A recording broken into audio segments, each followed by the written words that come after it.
Halo, halo, apa kabar Anda semua? Kita lanjutin lagi ngobrol hari ini. Tadi pagi kita ngobrolin soal etika, moralitas ya, soal kekuasaan gitu. Tapi sekarang kita balik lagi, itu dunia ideal ya, Bung Rocky, yang kita bayangkan itu terwujud di Indonesia, dan kita nggak pernah bosan ya ngomongin soal itu.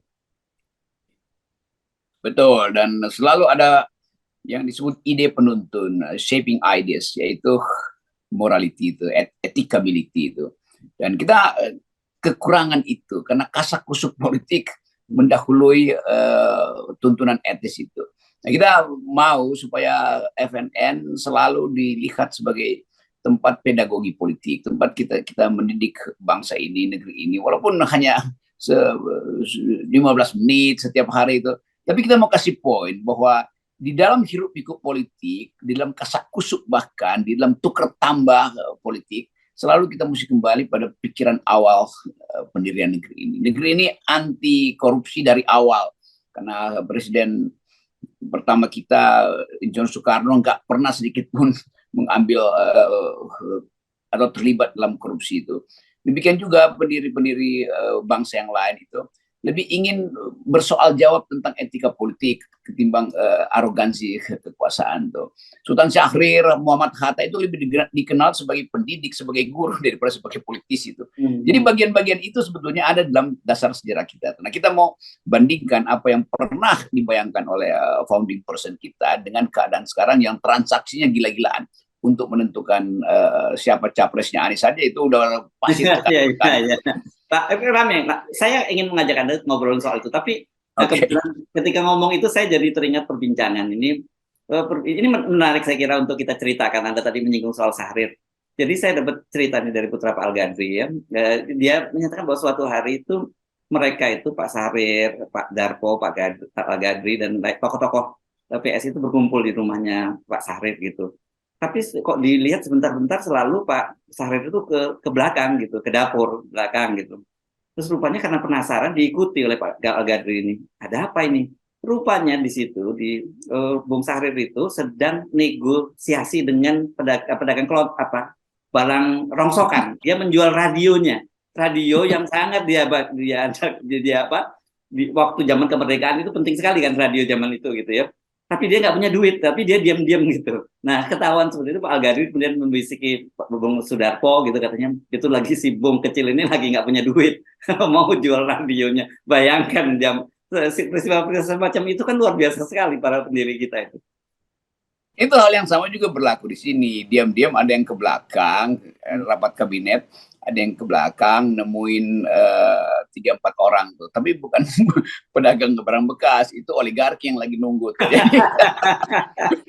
Jadi ini cerita-cerita kecil. Ini bagus betul ada cerita kecil semacam ini. Jadi orang lihat bahwa kepemimpinan politik Indonesia itu nggak ada semacam keinginan untuk menumpuk kekayaan.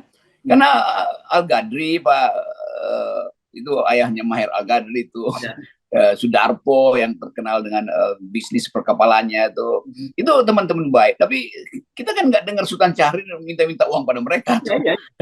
Dan mereka justru merasa ya udahlah, kasihlah daripada dia jual radionya itu kan. Jadi, sebetulnya kita punya pelajaran etik yang panjang dalam sejarah kita. Yang kita persoalan, kenapa tiba-tiba bangsa ini jadi rakus? Bangsa ini jadi arogan, ke transaksi ada di depan mata pun Sri Mulyani tahu bagaimana kasak kusuk jual beli amplop dan jual beli perizinan itu, tapi dia diam doang. Padahal dia mengerti apa yang sebetulnya terjadi di awal sejarah kita. Sebagai anak FEUI pasti diajarin tentang sejarah awal pemikiran ekonomi Indonesia lewat Muhammad Hatta, pikiran-pikiran awal tentang koperasi.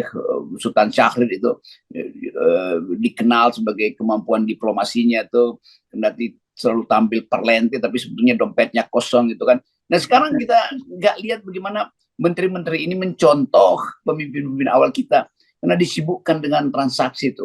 Kita nggak pernah bayangkan misalnya perdebatan politik di awal kemerdekaan itu ada di kabinet hari ini, ada di kepala Ganjar, ada di kepala Erick Thohir, ada di kepala segala macam.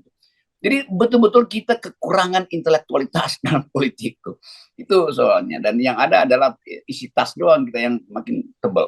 Ya, oke. Ini penting, walaupun kita kecil, kita penting mulai untuk diskusi kan, untuk menekan betapa para founding parent kita itu memberi contoh yang luar biasa, perdebatannya bukan lebih pada isi kepala, bukan dari isi dompet gitu yang lebih banyak dipersoalkan. Oke, mari kita itu poinnya tuh. ya. Oke, Bung Rocky ya. Mari kita lanjutkan. Sekarang ini Pak Surya Paloh setelah sejak bulan 11 tahun lalu di luar negeri, sekarang udah pulang ke Indonesia. Dan kita tahu kemarin kita perbincangan juga pertemuan dia dengan Pak Luhut gitu. Statement Pak Surya Paloh yang menarik yang muncul ke permukaan sekarang adalah Pak Surya Paloh mengingatkan bahwa kewenangan untuk menentukan cawapres itu adalah ada di tangan Anies Baswedan.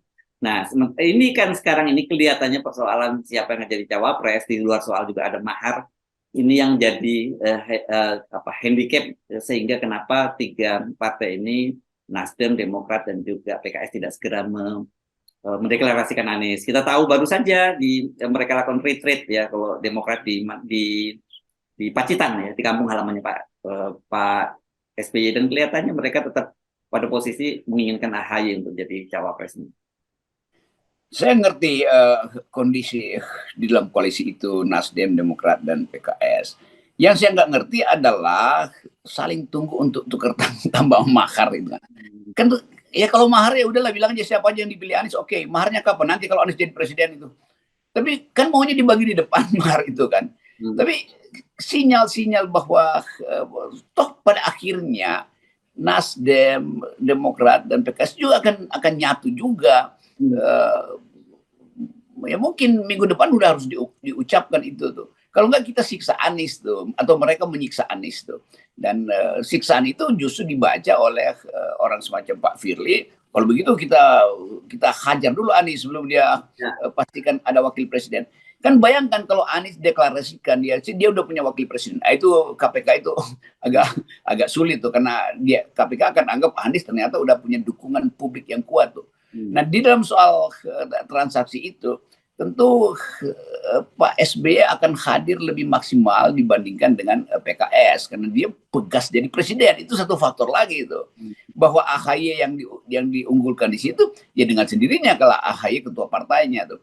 Jadi Pak Surya Paloh saya kira mengerti juga secara pragmatis bahwa ya udah itu memang nggak bisa ditahan Anies. Kalau maksudnya begini, kalau Anies mau maju nggak mungkin dia sendirian tanpa backup dari tokoh itu. Nah, tokoh yang dia lihat tentu adalah SBY. Walaupun kita tahu bahwa ya pemilih Anies dan pemilih AHY sama juga tuh kira-kira. Jadi secara elektabilitas nggak signifikan untuk nambah tuh. Dan kriteria yang pernah diucapkan Anies, dia harus mampu, wakil presiden kan harus mampu menertibkan ya, ada tiga ya itu soal elektabilitas ya, dan soal kemampuan administrasi ya tentu AHY akan belajar mengelola negara ini, karena pasti kalau AHY jadi wakil presiden, Anies pasti akan serahkan begitu banyak hal pada AHY, dan ini kan dua anak muda tuh yang harus mengelola kabinet itu. Demikian juga ketakutan bahwa Demokrat kecil di DPR sehingga bisa dimainkan di DPR, itu soal kecanggihan politik aja untuk manuver di DPR. Jadi sekali lagi ya kejelasan itu sebetulnya Pak Surya Paloh tahu bahwa mungkin Pak Surya Paloh tahu bahwa dia nanti akan ada di belakang layar karena SBY akan tampil. Itu udah pasti terjadi itu dalam komunikasi politik. Tetapi orang akan ingat bahwa Pak Surya Paloh adalah kingmaker yang cerdas dan cerdik. Dan itu sebetulnya. Nah, PKS tentu lagi di lobby supaya nggak terlalu baper lah, kira-kira begitu kan. Karena ini kepentingan untuk betul-betul mencari figur yang bisa jadi antitesis terhadap Jokowi. Kira-kira itu intinya. Jadi sebenarnya kalau Anda lihat ini kalau ini udah selesai lah. Yang mereka persoalan Aniesnya itu sudah selesai tiga partai ini ya. Tinggal hitung-hitungan detail-detailnya lah yang jadi hitung-hitungan PKS pasti beda itu dengan hitung-hitungannya Demokrat kan begitu ya. Ya kira-kira itulah, tinggal ya siapa yang jadi cover story, siapa yang jadi berita utama, siapa yang jadi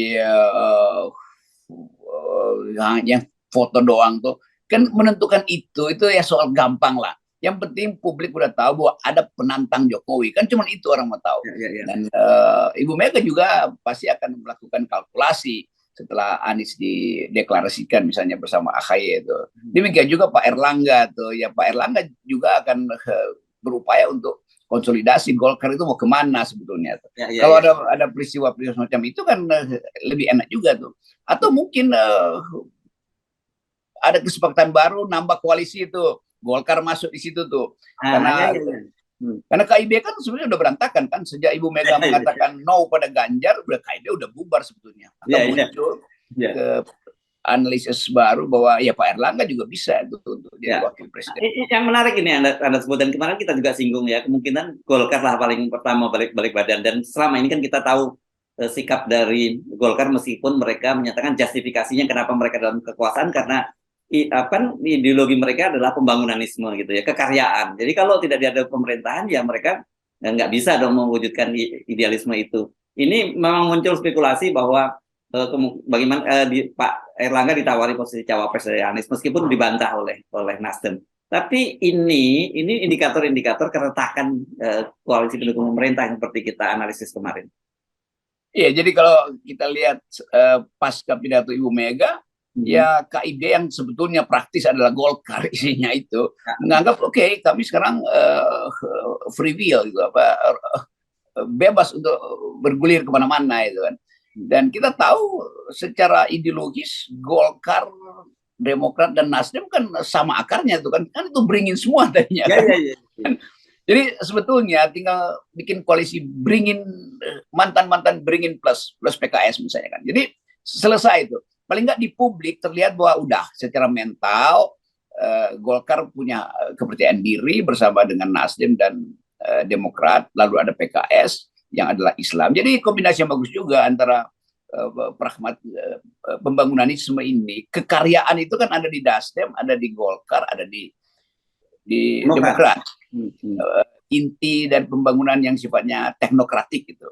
Lalu ada soal dukungan politik yang sifatnya etis, moral, ada dari PKS yang selalu menuntut keadilan. Itu udah pas nih, koalisi teknokrat dan politik keadilannya PKS. Jadi kita dorong aja tuh, supaya blockingnya terjadi, dan dengan sendirinya soal Anies itu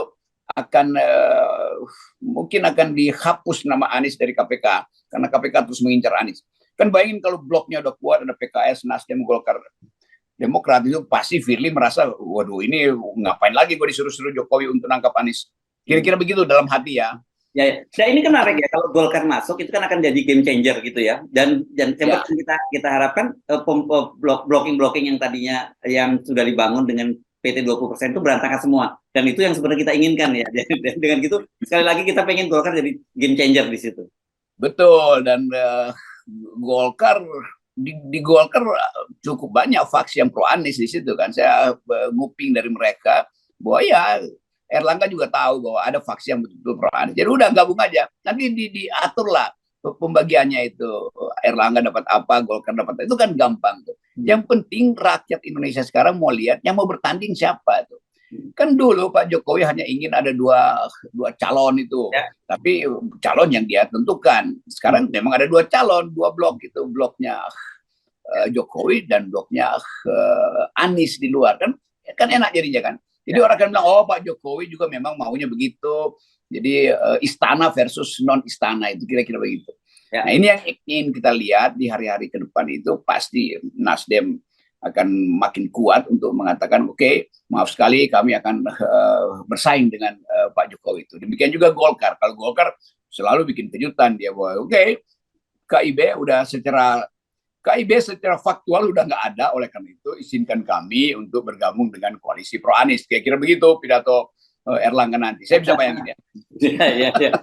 Dan buat kita semakin berantakan itu semakin bagus. Oh enak betul tuh.